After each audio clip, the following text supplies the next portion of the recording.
In recent debates on Arabic Al Jazeera TV, they keep referring to Huntington's Clash of Civilizations statement.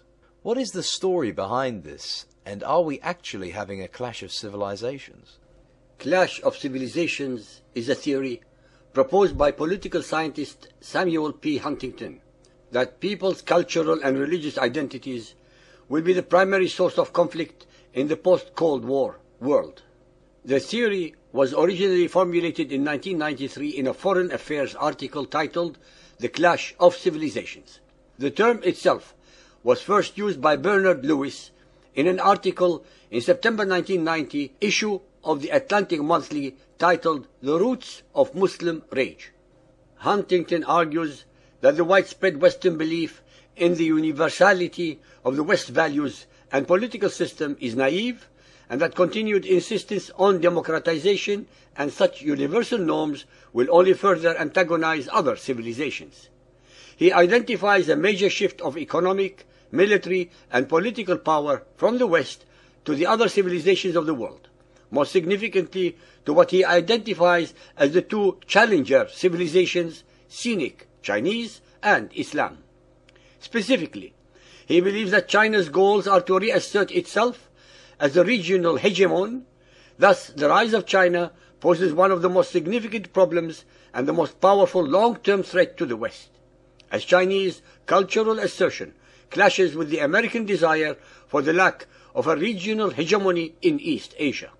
Huntington argues that the Islamic civilization has experienced a massive population explosion, which is fueling instability both on the borders of Islam and in its interior, where fundamentalist movements are becoming increasingly popular. Manifestations of what he terms the Islamic resurgence include the 1979 Iranian Revolution and the First Gulf War. Perhaps the most controversial statement Huntington made in the Foreign Affairs article was that Islam has bloody borders.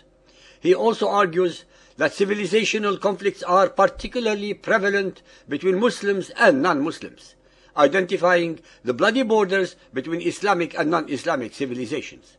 Ladies and gentlemen, on several occasions, I had pointed out how vitally important words are.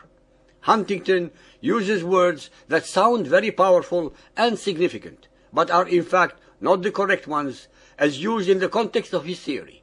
Please remember that clash of civilizations is only a theory and is not a fact. Let us now explore his theory and the words he is using.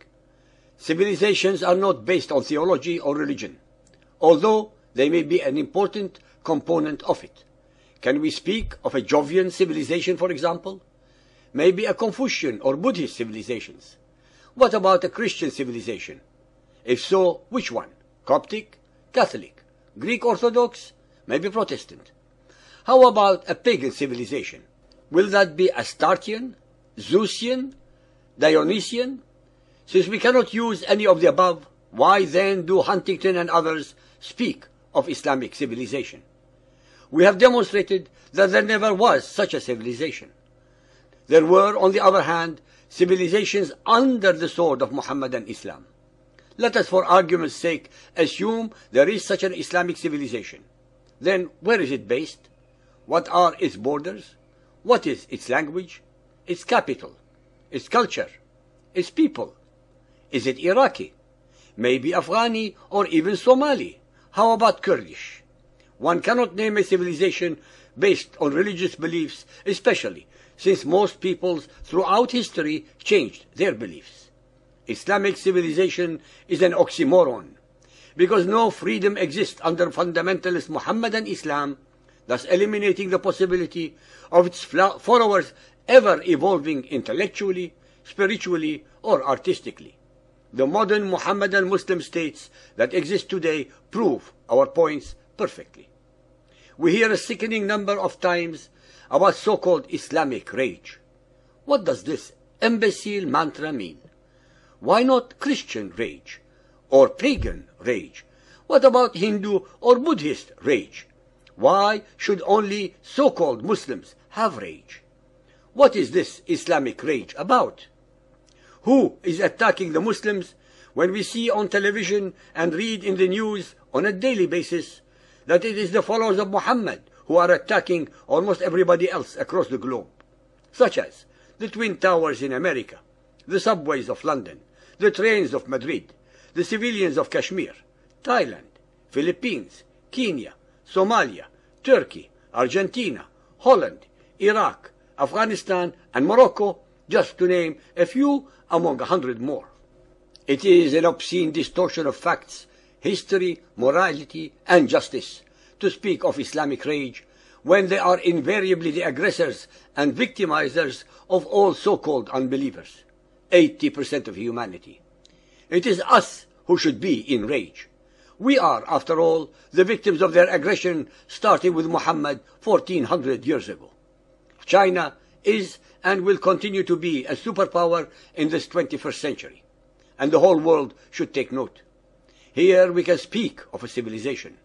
It is, after all, one of the oldest. Please note, we do not call it Confucian civilization. I completely disagree with Huntington's very negative conclusions regarding China. She will of course assert her dominance in Asia. She will do her best to have stable and secure borders. Her leaders have shown a remarkable ability to adapt to the changing circumstances of China socially, economically, and militarily. Their leaders are very practical people who are allowing for a rising and prosperous middle and entrepreneurial class to exist, but under strict control. Huntington is wrong again to believe that China and Islam can coexist, especially since Mohammedan Islam looks at the Chinese as kuffar.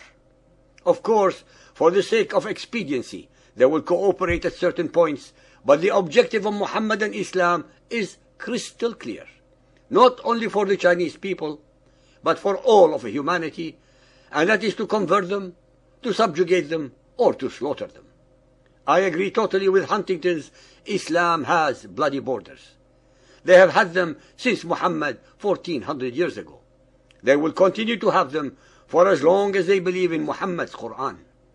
What we have on the world stage is a clash of religious beliefs, and most assuredly not a clash of civilizations.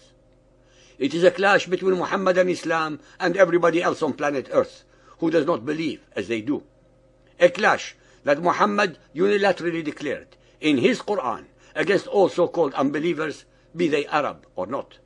A clash that continues unabated 14 centuries later by the modern jihadi followers of Muhammad in the name of Allah and his messenger Muhammad.